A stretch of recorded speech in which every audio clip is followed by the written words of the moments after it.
When the Mongol fleet appeared on the horizon in 1274, Japanese samurai thought they knew everything about archery. They were about to learn they knew nothing.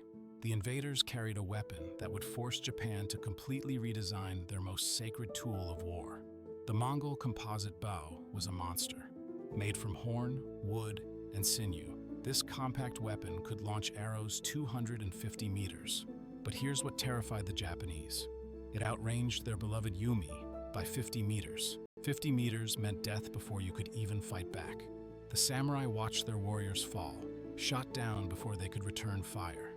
Their traditional combat style, where individual warriors would announce their names and challenge opponents to honorable duels, became a death sentence.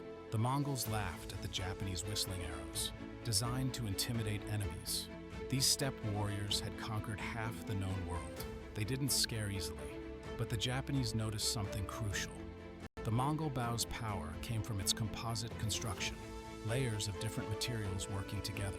The yumi at that time was primarily bamboo and wood, but it lacked one critical element: horn. The Mongols had been using horn in their bows for centuries, an idea that originated from Central Asian nomadic cultures. After the invasions, Japanese bowyers made a radical decision. They began incorporating horn into the yumi design, directly borrowed from Mongolian technology. Historical sources confirm that horn reinforcement appeared in Japanese bows, specifically after Kublai Khan's attempted conquests in the 13th century. This wasn't just an upgrade, it was a complete philosophical shift. The Japanese had always believed their methods were superior, refined through centuries of tradition. The Mongol invasions shattered that belief. But the Japanese didn't just copy, they innovated. They kept the yumi's massive length, over 2 meters tall, far longer than the compact Mongol bow. They maintained the asymmetrical design, with the grip positioned 1/3 from the bottom.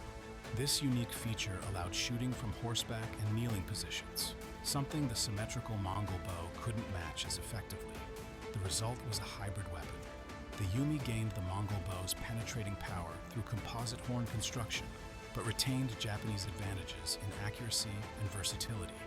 By the late Kamakura period, the yumi's shape became even more asymmetrical and recurved, directly influenced by what samurai had witnessed on the battlefield. Chinese military records from the 16th century reveal the transformation's success.